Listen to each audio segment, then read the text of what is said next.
Boa noite, amigos. Como já é regular, a cada 15 dias, a Escola Espiritual da Rosa Cruz Áurea traz um tema para a reflexão dos amigos. E o tema de hoje é a alma humana, sua origem, essência e missão.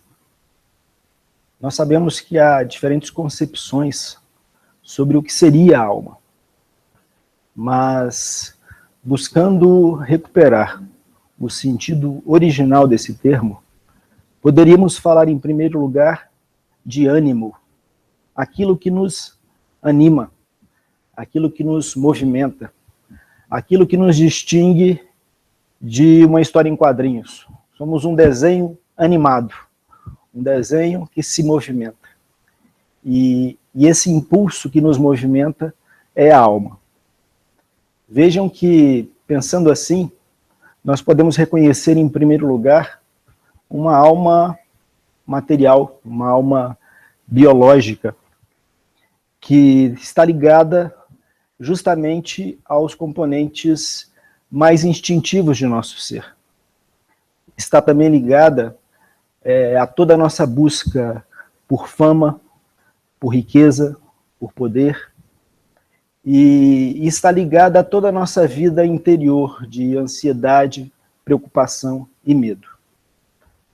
No entanto, nós podemos dizer que existe uma outra alma, ou um outro aspecto da alma que quer como que nos elevar.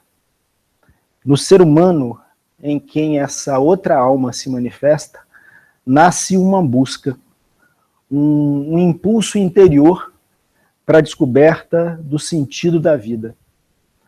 Como que um espinho da carne que leva-nos a questionar a vida como ela é. E busca algo fundamental, algo essencial.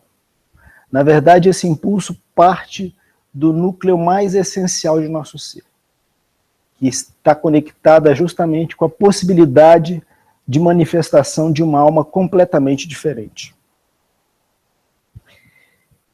Essa alma, que nós podemos chamar também de nova alma, na verdade é, em certo sentido, mais antiga do que a alma que nós conhecemos.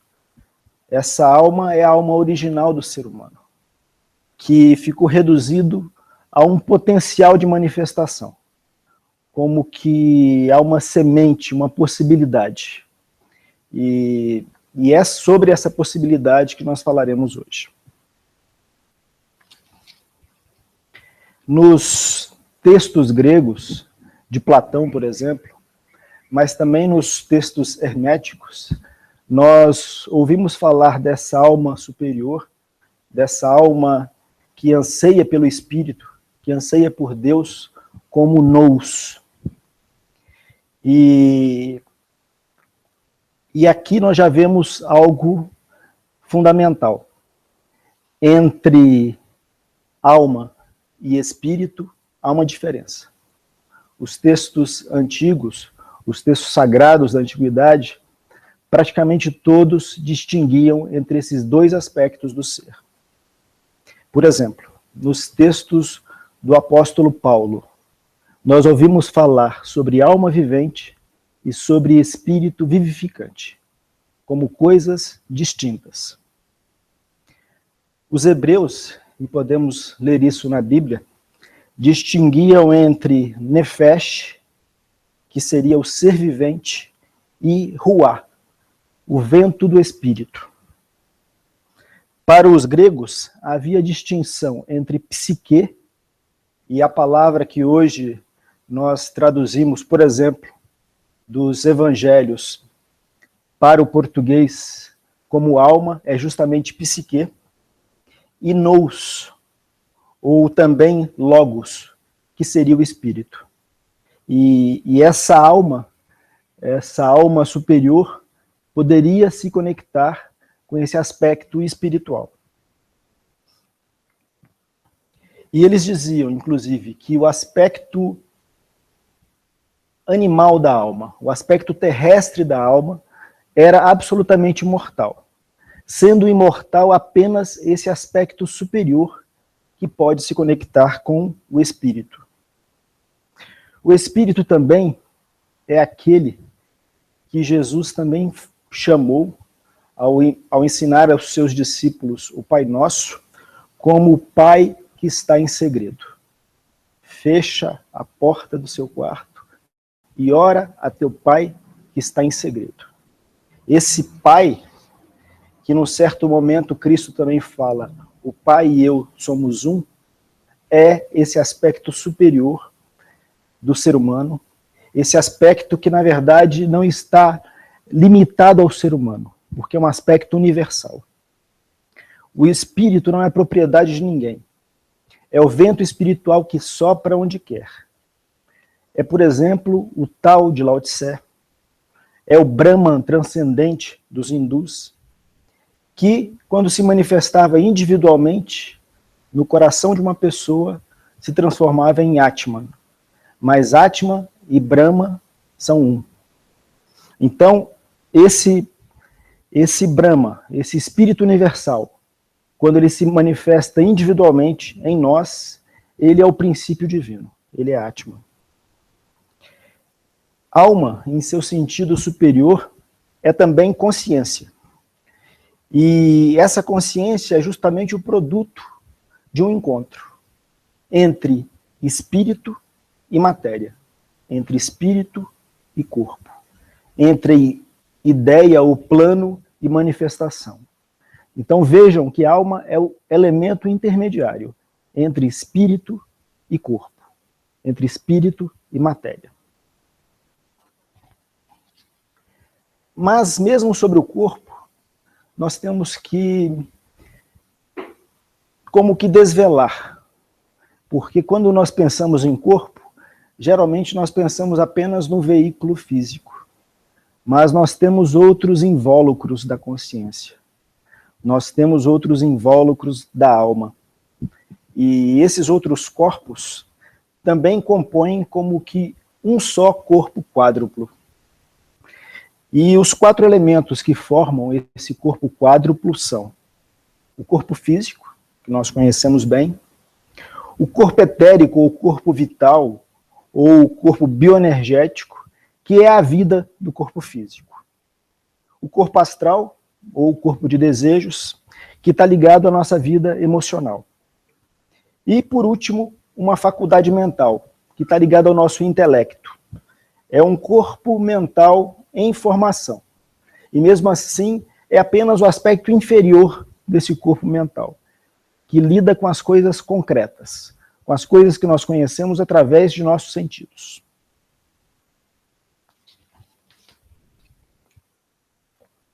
Em nossa condição atual, apenas esses 4 corpos, ou esse corpo quádruplo, está plenamente ativo.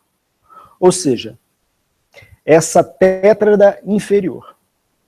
Mas ele é mantido, ele é animado por uma alma biológica, que é um fluido de vida, que é ligado basicamente ao nosso sistema sanguíneo, à totalidade do nosso sistema nervoso e hormonal. E há uma consciência eu ilusória, que é o núcleo central desta alma biológica. E além disso, há uma consciência de um eu superior, que na verdade é um eu superior ilusório. É o eu kármico, é a gravação de diferentes vidas num sistema que nos envolve, uma esfera magnética que nos envolve, que nós costumamos denominar de lípica, e que traz justamente como que a síntese de todo um passado kármico. Mas esse eu não é essencialmente espiritual. Ele está ocupando o lugar do espírito. E a nossa consciência eu ilusória é basicamente uma marionete nas mãos desse eu superior kármico. Nós somos um espelho desse eu superior e escravos desse eu superior. Portanto, o espírito não atua nesse sistema. Em seu lugar, atua a falsa consciência do eu superior, que se liga ao eu inferior. Portanto, o nosso problema qual é? Primeiro, o corpo é guiado por uma alma biológica, que não está conectada com a alma espiritual. O espírito, que seria Deus em nós, não pode se manifestar, pois falta-lhe o veículo adequado, que seria uma alma em condições adequadas para refletir esse espírito. Portanto, a trindade original que existia, corpo, alma e espírito, se perdeu. A condição humana original se perdeu. Não caminhamos mais guiados pelas mãos de Deus. Nós caminhamos, na verdade, pelas sombras. Nós somos cegos guiando outros cegos e guiados por outros cegos. Como nos restabelecer? É o que tentaremos falar agora. Bem, talvez tenha ficado claro para alguns que, em primeiro lugar, precisamos mudar de alma.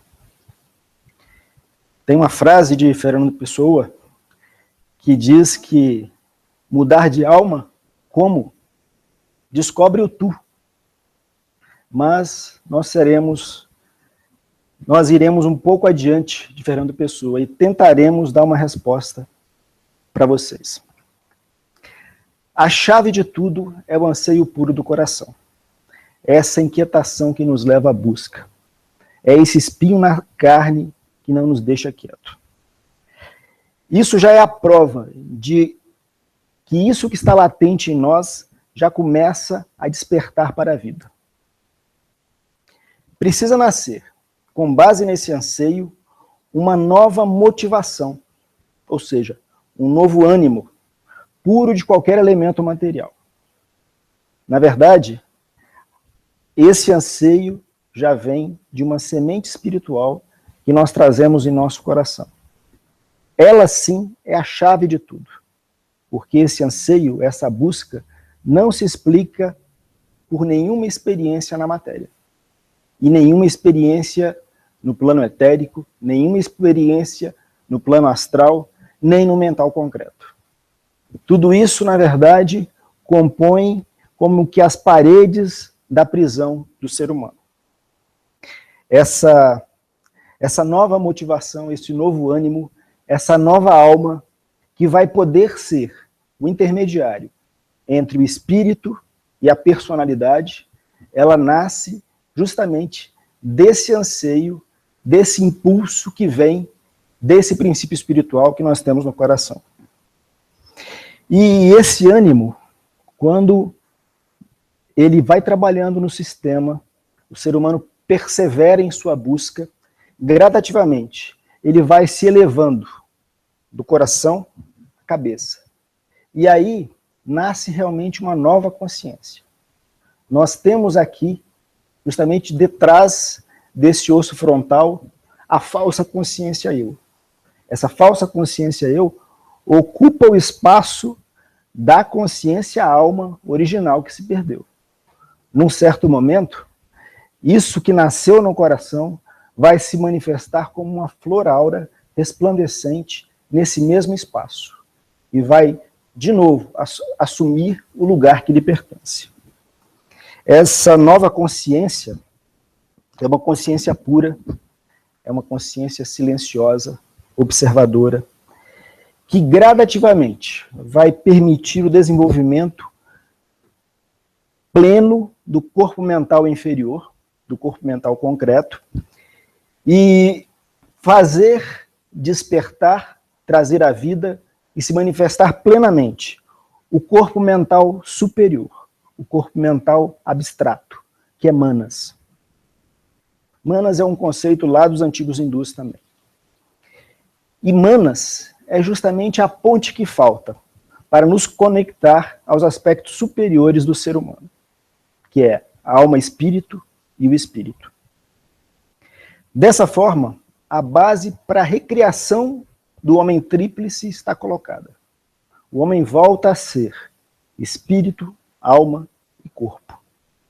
Ou seja, a nossa personalidade quádrupla, com base nessa semente do novo corpo mental, ela deve se transfigurar plenamente, totalmente, para se integrar a esse sistema que é composto por esses elementos superiores. E aí, aquilo que estava separado volta a estar unido. Aquilo que é de cima volta a estar unido àquilo que é de baixo.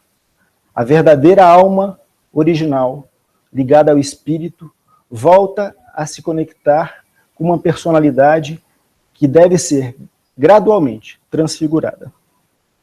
Nascendo esse homem que nós podemos apresentar, no primeiro momento, como um homem tríplice, segundo espírito, alma e corpo. Se nós formos detalhar mais, nós falaremos de um espírito que, na verdade, é um espírito universal. É a ideia universal que está por detrás de toda a manifestação.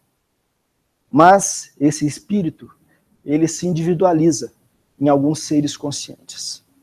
E se manifesta como que irradia, como que se espelha nessa alma superior, nessa alma espírito.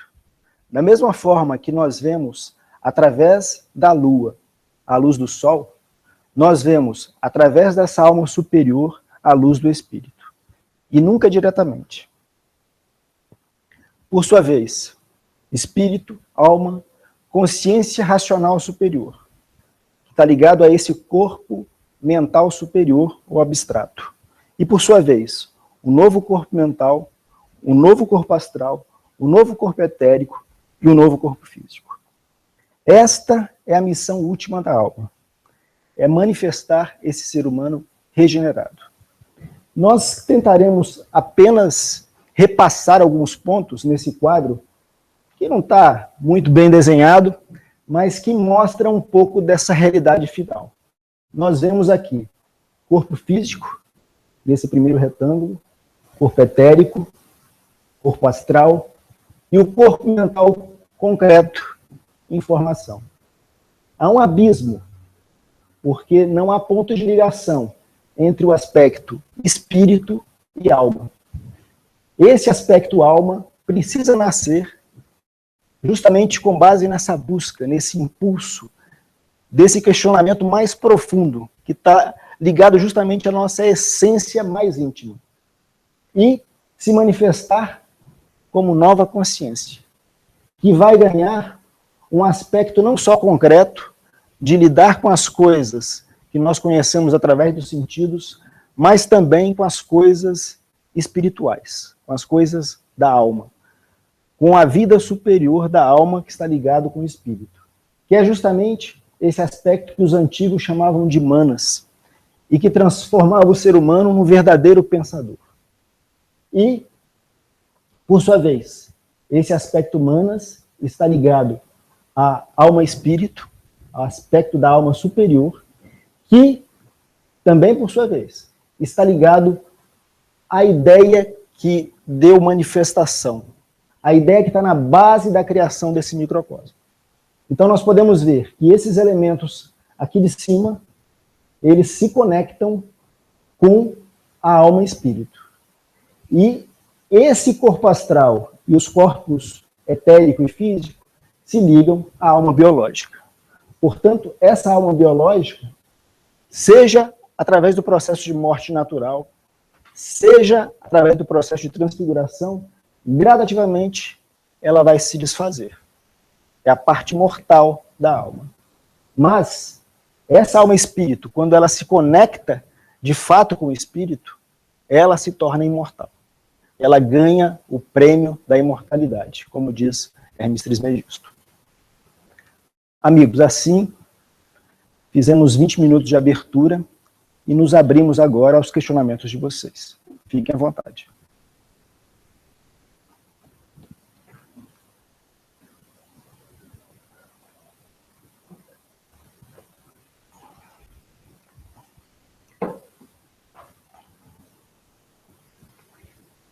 A nossa amiga Sandra Galindo mandou a seguinte questão.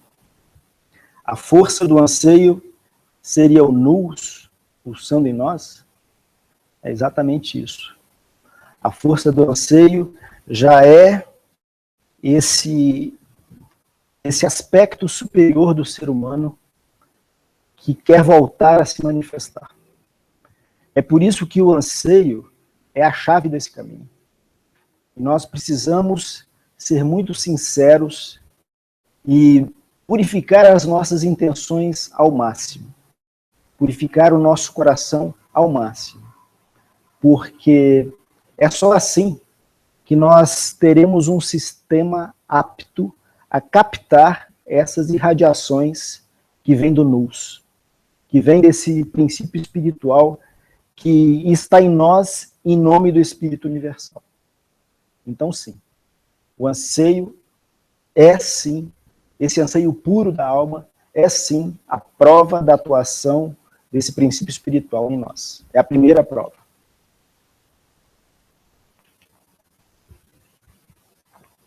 Temos mais algumas perguntas, só um minutinho, amigos.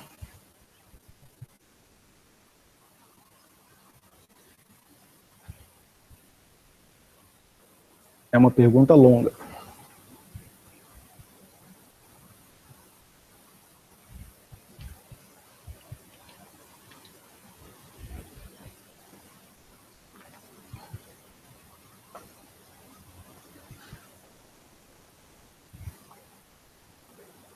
Também da nossa amiga Sandra Galindo, a seguinte questão.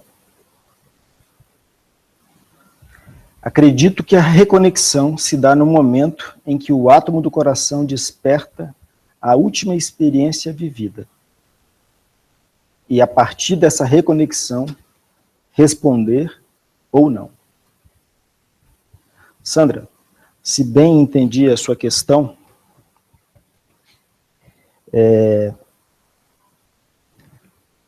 a atuação do átomo do coração, de fato, nasce de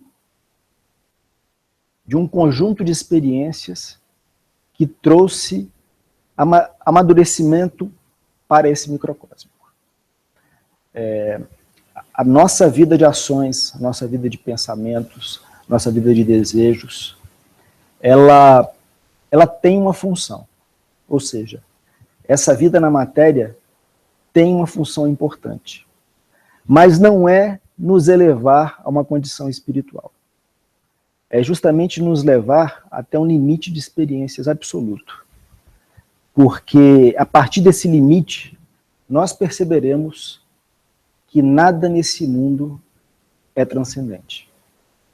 Que o anseio de nossa alma não é aplacado por nada nesse mundo. Nem por riquezas, nem por fama, glória, nem por poder. Já trilhamos esses caminhos. Chegamos ao ponto de reconhecer que tudo isso é vaidade e aflição de espírito. E o homem nessa condição, o ser humano, o homem, a mulher, nesta condição, tem condições de se abrir para aquilo que já está presente dentro dele como o que lhe é mais fundamental, como o seu ser real. Esse ser, alma e espírito. Então, é só passando pelas experiências e chegando à última experiência vivida que nós podemos realmente nos abrir para esse átomo do coração. Caso eu não tenha entendido sua pergunta, fique à vontade para perguntar novamente.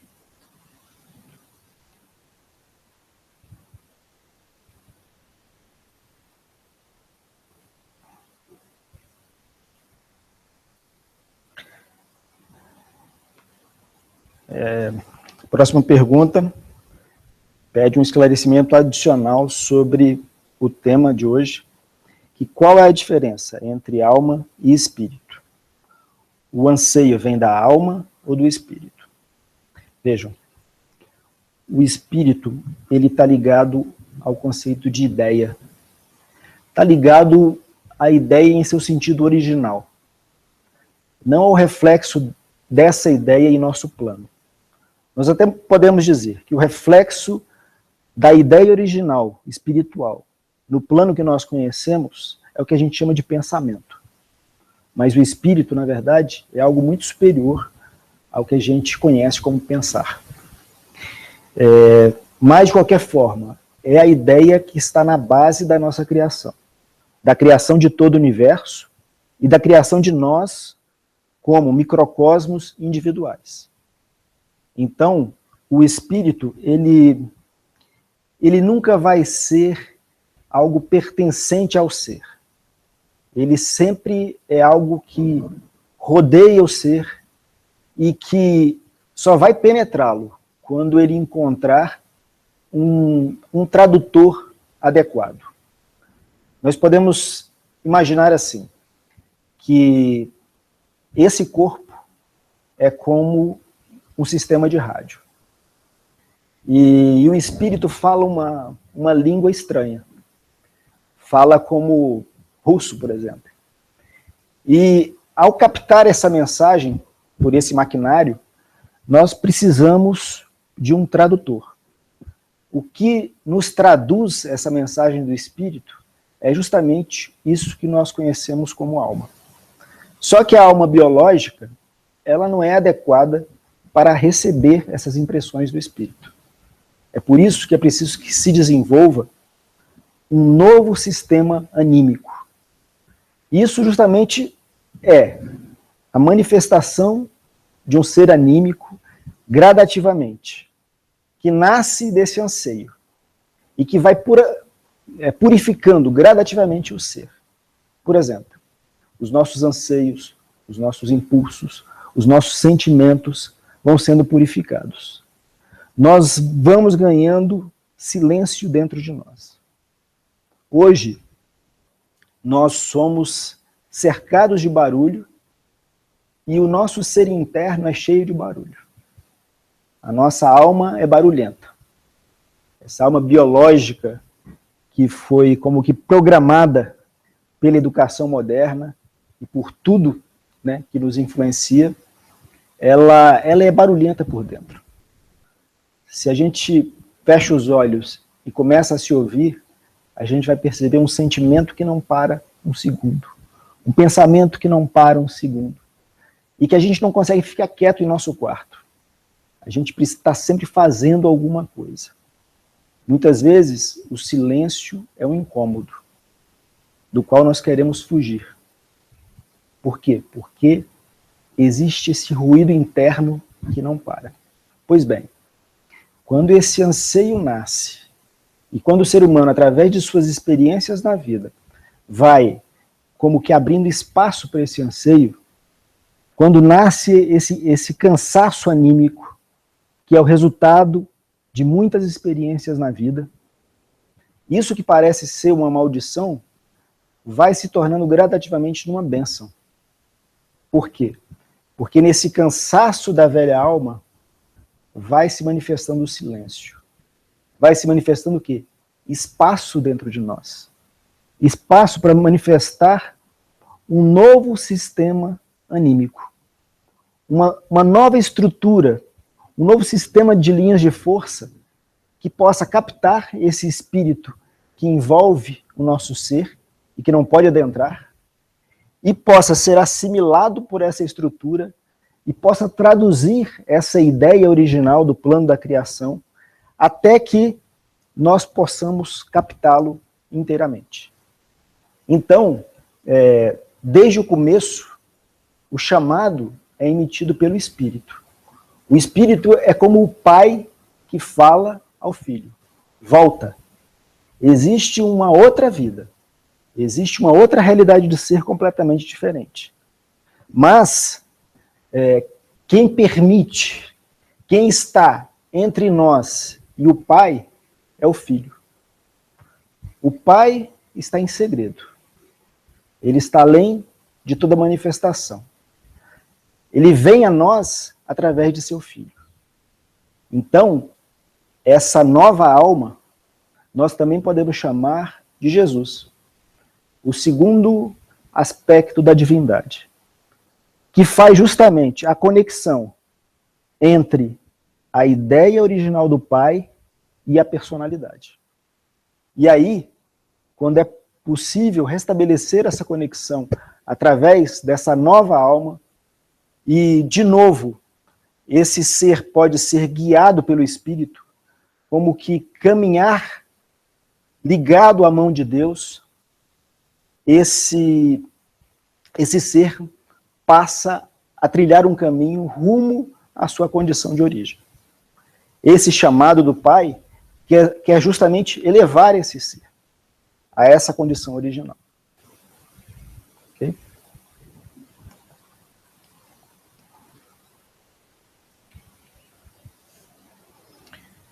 Mais algumas perguntas?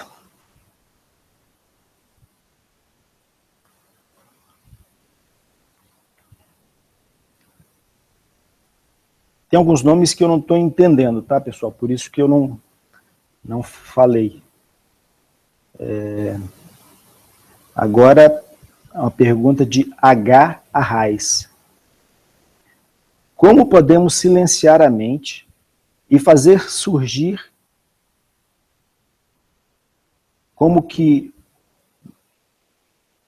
Deixa eu ver se eu estou entendendo. Como podemos silenciar a mente para fazer surgir aquilo que nos concede a vida e a mantém?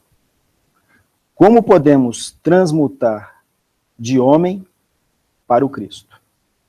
Tá. Arraes, em primeiro lugar,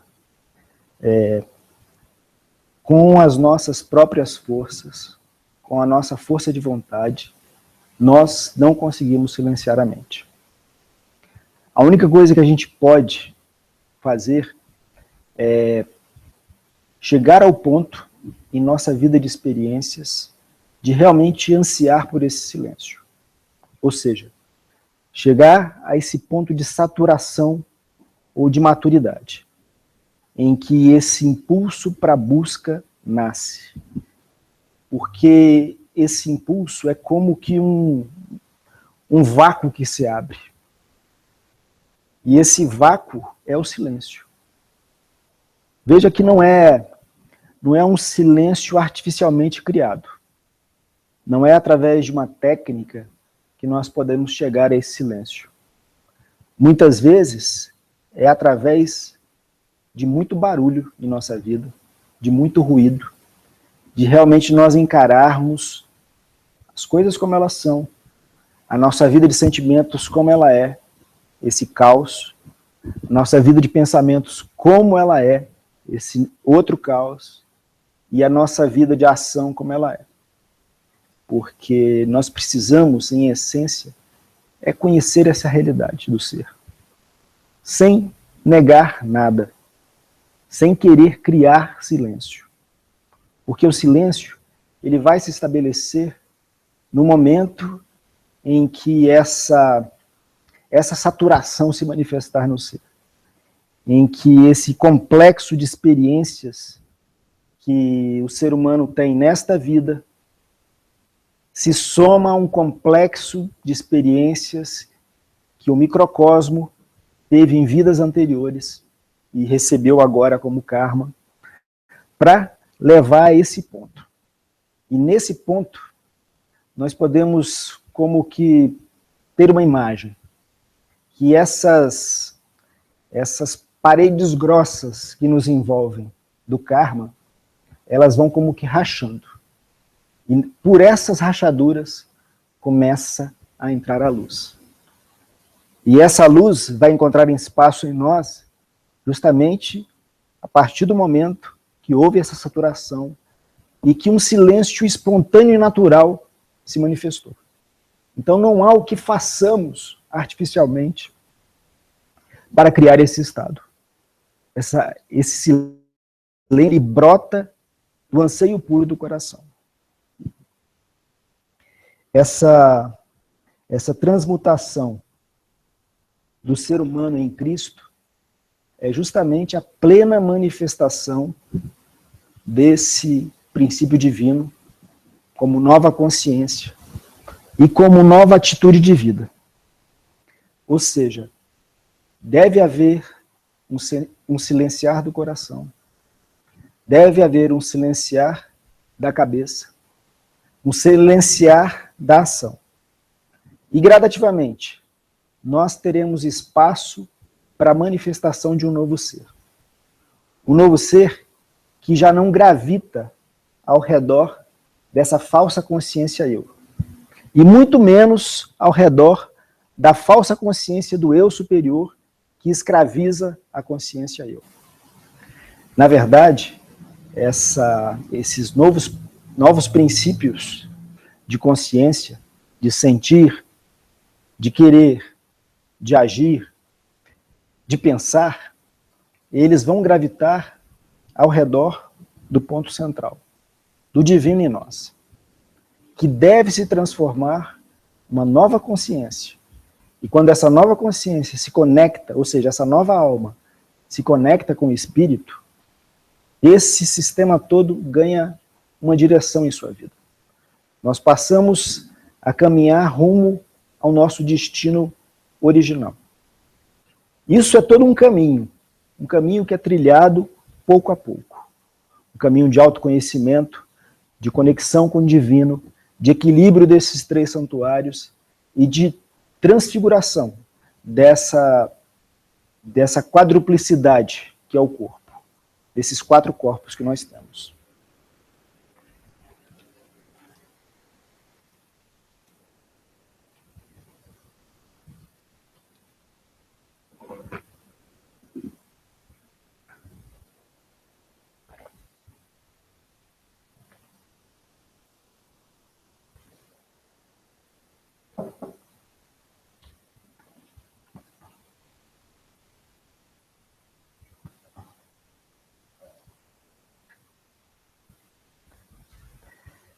O nosso amigo usuário perguntou: existe diferença entre alma e corpo? Caso sim, quem está ligado com tudo, com o Todo-Poderoso? Corpo ou alma? Sim, há diferença. No entanto, nós podemos perceber também que tudo está conectado. A nossa consciência precisa dividir tudo para compreender. Nós dividimos o ser humano em espírito, alma e corpo.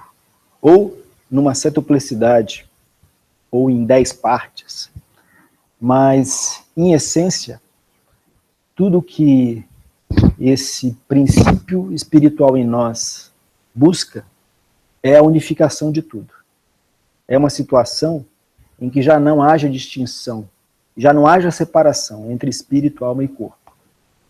Mas, vejam, primeiro temos que voltar à questão da definição de alma. Nós temos uma alma natural, que está ligada aos nossos instintos naturais, biológicos, que está ligado com tudo aquilo que nos direciona para o terrestre, para tudo aquilo que nos direciona para essa vida que nós conhecemos. É isso que, essa motivação, que na verdade, se desmascarada, mostra-se como ansiedade, preocupação e medo. Então, esta alma é totalmente ligada ao corpo ou aos corpos que nós conhecemos, a esse corpo quádruplo, corpo físico, corpo vital, que dá vida a esse corpo físico, corpo astral, ligado justamente às nossas emoções, aos nossos sentimentos e desejos, e faculdade mental, que é o nosso intelecto. Tudo isso é da natureza do corpo. E existe como que uma luz, também de natureza biológica, circulando nesse corpo. Como que traduzindo algumas impressões da consciência para o corpo. Isso, basicamente, é o nosso sistema nervoso, é uma luz que brilha, uma luz sutil, que atua através do nosso sistema nervoso, através do nosso sistema hormonal e do nosso sistema sanguíneo. Essa é a alma biológica que nós conhecemos. Então, nem esse corpo, nem esta alma estão ligados a Deus. Nós estamos separados de Deus, separados do Espírito, porque em seu conceito original, o Espírito é justamente Deus. Seja o Espírito absoluto, transcendente, que permeia tudo, mas não se liga a nada, seja o espírito imanente, que se manifesta em nosso coração. Pois bem, esse espírito está nos chamando, o Pai está nos chamando, mas para uma recriação total. E nessa recriação total, o que vai acontecer? A manifestação de uma nova alma. A nova alma que vai ser de novo a intermediária entre Deus e o homem. A intermediária entre o espírito e a personalidade, entre o espírito e o corpo. Essa nova alma, sim, ela é o ponto de conexão com o divino, com Deus mesmo. Mas, por sua vez, ela vai estar totalmente integrada com a nova personalidade que se formou. Porque se manifestou um novo corpo mental superior, um novo corpo mental inferior, um novo corpo astral, um novo corpo etérico, um novo corpo físico, como instrumentos de manifestação da alma, que por sua vez é um instrumento de manifestação do espírito. Então, nesse sistema, digamos, não há separação. Espírito, alma e corpo estão unidos. Isso é uma possibilidade para nós. Nós estamos desconectados do espírito em nossa condição atual. Mas podemos ingressar num processo em que gradativamente a antiga vida da alma biológica, a antiga vida do corpo, possa ser gradativamente abandonada para a nova vida da alma, que se conecta com o Pai, com o Espírito e transfigura todo o sistema corporal quádruplo.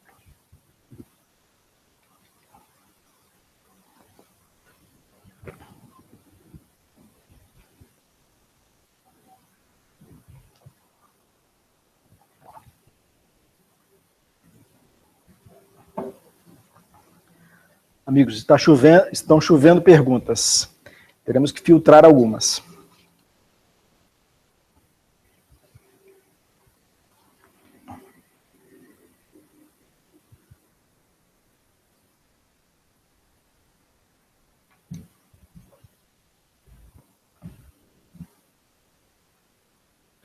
Separando, já lemos.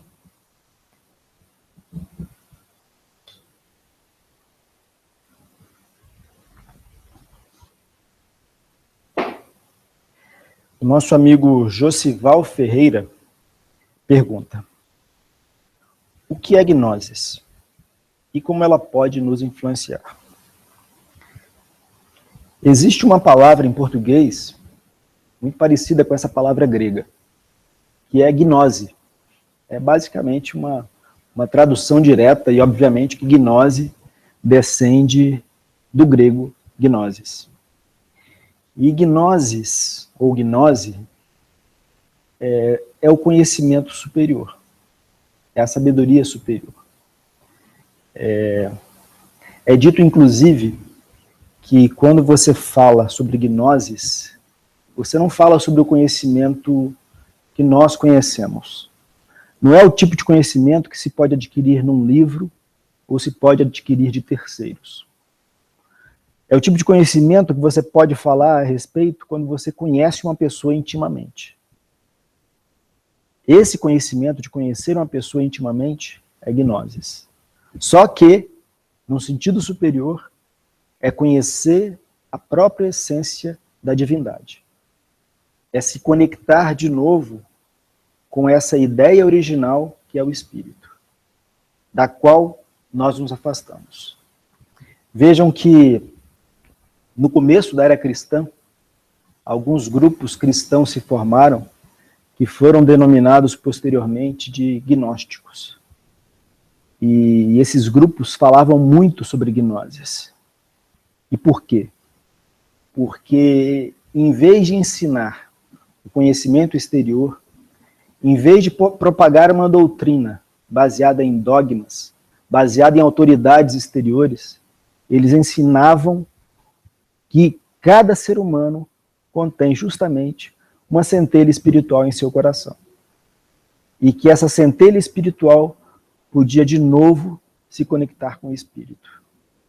E nessa reconexão, nesse contato com essa sabedoria original, que está presente em tudo como irradiação, que pode ser assimilada por nosso coração, essa gnosis, é que nós poderíamos nos tornar verdadeiros cristãos. Eles entendiam que toda a história bíblica de Jesus não era apenas uma história, não era apenas um relato histórico, mas era um relato iniciático de um caminho que cada ser humano poderia trilhar. Ou seja, Jesus pode nascer na manjedoura de nosso coração. E daí, a partir desse Natal, todo um processo de transformação acontece, levando justamente à manifestação de uma nova consciência, da reconexão com o Espírito.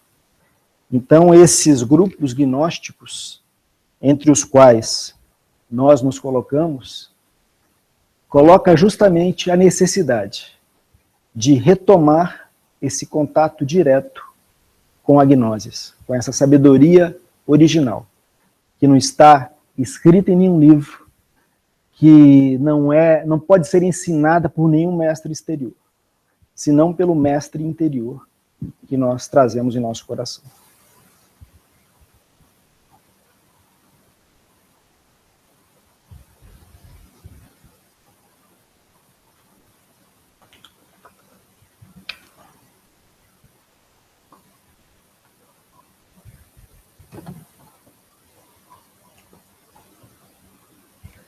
O Lucas pergunta: se existe um plano para a criação, como podemos interpretar a questão do livre-arbítrio? Esse sentimento nos faz buscar por algo a mais? Já seria predeterminado? Lucas, na nossa condição atual, nós temos pouquíssimo livre-arbítrio. Na verdade, nós somos como que um robozinho programado. Nós somos programados por toda uma herança kármica que recebemos. Nós somos programados por toda a educação que recebemos e por toda a herança genética que nós recebemos. Esses três fatores nos condicionam de tal forma que nós pensamos apenas em determinados padrões de pensar. Nós sentimos apenas de acordo com essa programação emocional que recebemos. E as nossas vontades e ações também da mesma forma. Então, não somos seres livres porque não temos consciência, na verdade. Não temos uma verdadeira consciência livre. A nossa consciência eu, por sua vez, ela é um produto de todas essas influências. Esses padrões de pensar, de sentir, de querer e agir, eles criaram um núcleo de consciência, ou a impressão de um núcleo de consciência, que na verdade não se distingue dos nossos pensamentos. É mais um pensamento ao redor do qual os outros giram. É uma ilusão de consciência. É por isso que é dito, inclusive, que o ego não sobrevive sozinho. Porque o ego precisa sempre de alimentação exterior. Já que ele não tem existência própria, ele precisa de alguém que lhe diga: olha, você é um cara legal, você é uma pessoa especial. Ou então o contrário, seja como for. Mas algo que fortaleça essa imagem que se formou, a imagem do ego. Porque por detrás dessa imagem há um vazio. Na verdade, quando os antigos sábios falavam que o eu deveria morrer, em essência, o que é necessário é reconhecer a ilusão do eu. Porque o eu não sobrevive sem realimentação exterior. Então, não somos livres e não temos livre-arbítrio. O que abre a possibilidade do livre-arbítrio é justamente quando esse princípio divino começa a despertar no coração. E o livre-arbítrio vai se tornar pleno, vamos dizer assim, quando essa nova consciência se manifestar plenamente. Porque aí nasce o pensador, aí nasce o pensar superior. Um ser humano que, como nós, enxerga embaçado, como que em espelho, e não face a face, como diz Paulo, ele não tem condições nem de tomar decisões concretas em sua vida. Ele é empurrado pelas influências kármicas, genéticas, da educação. Tudo isso que programou para ser esse ser que pensa assim, que sente assim, que quer assim, que age assim, e que não consegue ser diferente. E que muitas vezes se orgulha de passar os anos e se manter fiel a si mesmo. Se orgulha, na verdade, de uma falsa realidade de ser. Porque a ilusão eu é a ilusão fundamental do ser humano. Então, esse sentimento que nos leva à busca é a chave para a libertação dessas cadeias, dessa condição que nós caímos sem nenhum livre-arbítrio. O ser humano aí se torna de novo um ser livre, um livre pensador de fato, um ser que age com base nessa compreensão superior ligada ao espírito.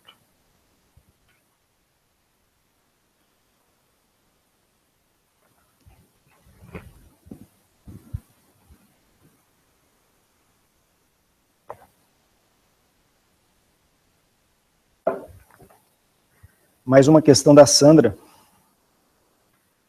Aproveitando a resposta a qual foi citada a personalidade, podemos colocar a nossa personalidade a serviço do átomo centelha do espírito? Sim, Sandra. Essa é a nossa tarefa como personalidade. Porque, como João Batista é a personalidade que se elevou até uma condição limite nesta natureza. Sabemos que a Bíblia fala de João Batista como o maior entre os nascidos de mulher, mas que o menor no reino dos céus era maior do que João Batista. Então, João Batista é a personalidade, mas uma personalidade que já foi triturada pelas experiências da vida, que já foi amadurecida ao ponto de reconhecer a própria ilusão. Ou seja, o seu núcleo de consciência eu já percebe que existe algo errado, que falta realidade em seu ser. E, portanto, quando ele encontra essa outra realidade de ser, que nós podemos chamar de Jesus, ele percebe que aquele que virá após mim é maior do que eu, porque já era antes de mim. É o princípio espiritual original, ligado à alma original, ligado ao átomo centelha do espírito. Portanto, um ser humano nessa condição de João Batista, ele se torna um servidor e faz um trabalho importantíssimo de purificar o sistema, ou seja, de aplainar os caminhos para aquele que virá. Esse sistema corpóreo, inclusive, no qual a semente de uma nova manifestação deve brotar, ele tem que ser preparado adequadamente também. Ou seja, precisamos purificar todo esse sistema quádruplo. Corpo físico, corpo etérico, corpo astral e corpo mental. Isso é um trabalho da personalidade, de se tornar um servidor, à medida que ele reconhece que existe nele algo muito superior do que ele mesmo.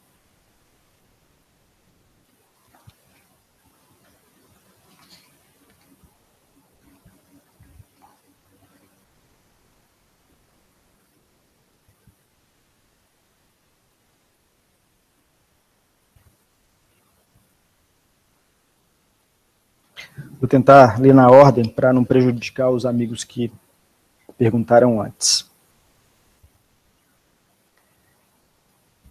O Rafael pergunta: qual seria a essência da alma?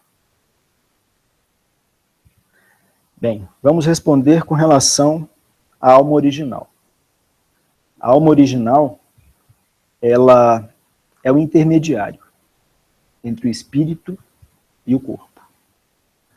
A alma original é justamente esse tradutor que permite que o corpo receba as impressões do espírito.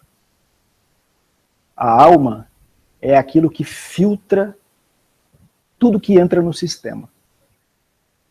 Portanto, ela tem uma vibração própria. E vai entrar no sistema apenas aquilo que tem sintonia com o sistema, com a vibração do próprio sistema.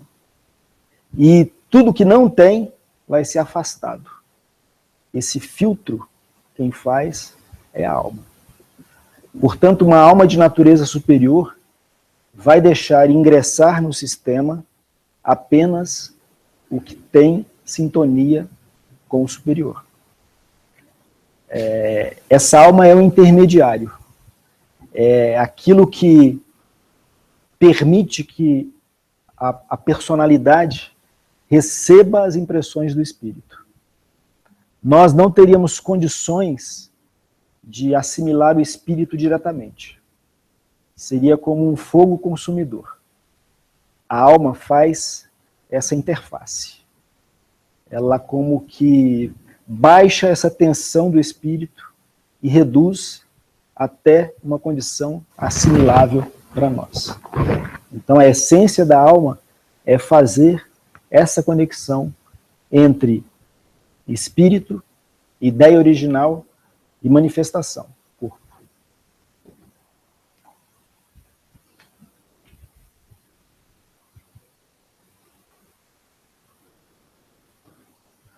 Anderson Arantes pergunta: por que criar seres que a onisciência divina saberia serem falhos e sujeitos à queda?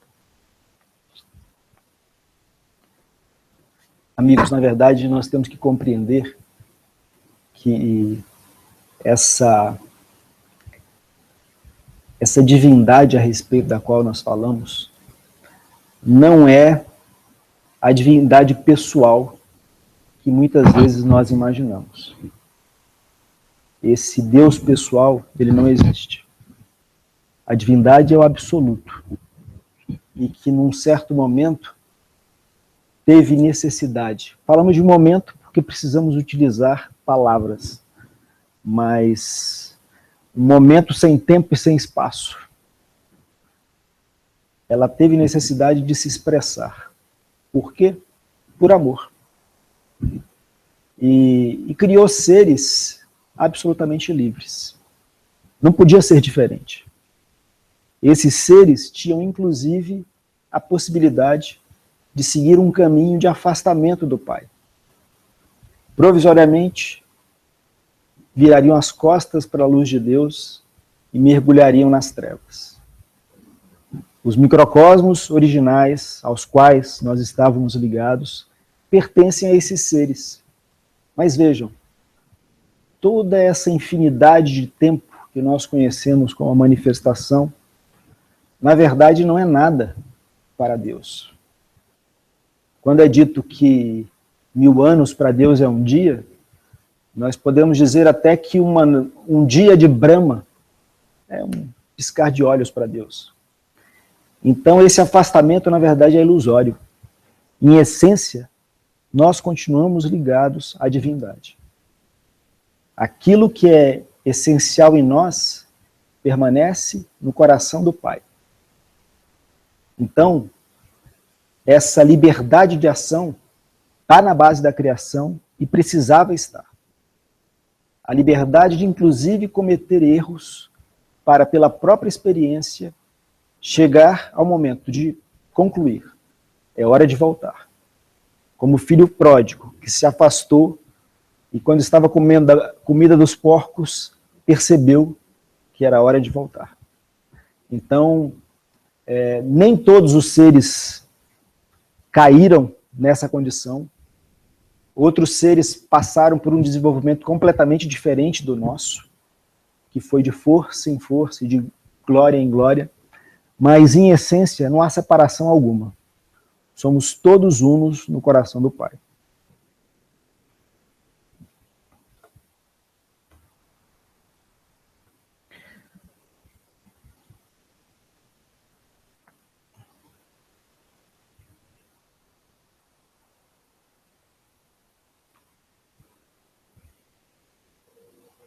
Eu não entendi a palavra aqui. Que palavra é essa?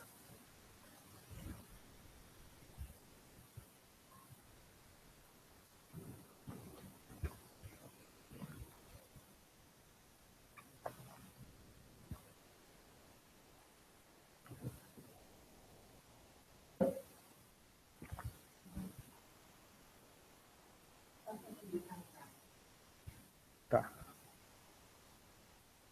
Obrigado.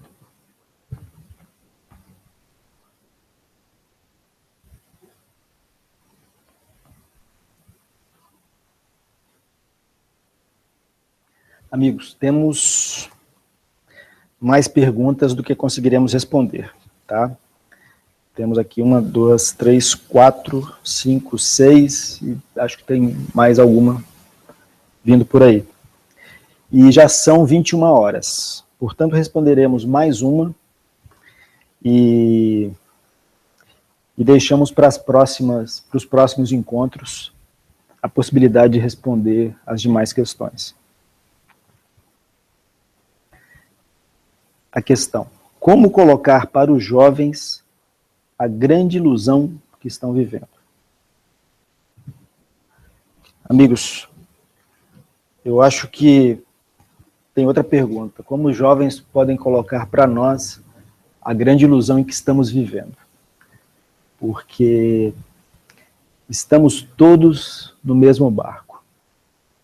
Nós estamos ainda completamente iludidos, primeiro, pela nossa falsa consciência eu. Nós ainda temos a ilusão, às vezes mesmo dentro de uma escola espiritual, de que podemos elevar essa consciência a uma consciência divina. E, na verdade, o trabalho é justamente silenciar essa consciência, abrir espaço em nós para uma nova consciência. É mais uma questão de não ser para que o ser real se manifeste. E vivemos, claro, né, num momento em que os apelos são imensos. Os apelos da sociedade de consumo, temos internet, Instagram, Twitter, é tanta coisa, mas o que vemos claramente por aí é que os jovens e os mais velhos estão todos enrolados nas mesmas ilusões. E o que podemos dizer para todos, jovens, meia-idade, idosos, é que é possível um caminho diferente. Precisamos, primeiro, derrubar as máscaras da prisão em que estamos. Dos seus aspectos mais exteriores, que é toda essa estrutura criada para não nos deixar um segundo de silêncio, porque, na verdade, a força do chamado espiritual está muito intensa no momento. E todas essas artimanhas utilizadas são justamente para que nós não percebamos que existe um chamado falando alto, que existe uma inquietação muito grande em todos nós. Muitas vezes, o jovem, ele está até mais aberto para ouvir essa voz, porque ele não está tão cristalizado como os mais velhos. Ou seja, o seu pensar não se cristalizou tanto em determinados conceitos, a sua forma de sentir as coisas também não se cristalizou tanto, e ele está mais aberto. Então, o que podemos dizer? Percebam que existe um chamado para todos, guardem espaço de silêncio em suas vidas.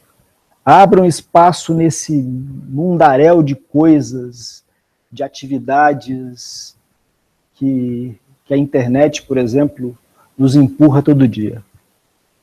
E guardem espaços de silêncio. E percebam que o nosso coração já pulsa. Não são milhares, não é um grupinho ligado a uma escola ou outra. São milhões, talvez bilhões no mundo, que podem ouvir esse chamado.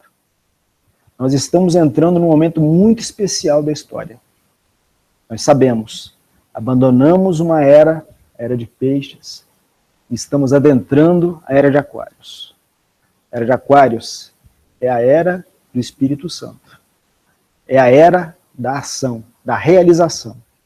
Aquilo que nós percebemos como uma luz, a luz do Cristo, tem que se manifestar concretamente nos dias atuais, que é a força do Espírito Santo, que é o Espírito que se liga ao ser humano e o transmuta e o transforma, se tornando assim Espírito Santo, Espírito Santificador. Então, não nos preocupemos apenas com os jovens. É claro, quando somos pais, temos a tendência em nos preocupar com nossos filhos. Mas abram suas consciências, deem seu exemplo, façam sua parte, que o resto se transformará no seu devido momento. Amigos, só para finalizar, temos um recado. Se eu achar... Ah, está aqui. Na próxima terça-feira, dia 20, às 20 horas, teremos uma reunião via Skype para os interessados. Ou seja, todos vocês, seus amigos, estão convidados a participar dessa reunião. Para participar, muito simples, é só adicionar o perfil virtual1.rosacruzaurea. Ok? Esse é o nome Skype. Não sei se saiu escrito aí para vocês verem. Tá, perfeito. Então, virtual1.rosacruzaurea. Bem simples. Adicionem, que o Virtual1 certamente vai aceitar o convite de vocês e estejam no ar às 20 horas da próxima terça-feira e participe conosco dessa reunião especial. Aqueles que não puderam ter as suas questões respondidas hoje, podem levar essas questões para essa reunião também. Então, finalizamos agora. Informamos também que temos muito material para pesquisa. Conheçam o nosso site, www.rosacruzaurea.org.br. Conheçam o site da nossa editora, www.pentagrama.org.br. No site da Pentagrama, vocês podem baixar a maioria dos nossos livros de forma gratuita. As revistas Pentagrama, anos e anos de revista, de forma gratuita. Acredito que será um auxílio na pesquisa de todos vocês. Boa noite a todos, até a próxima.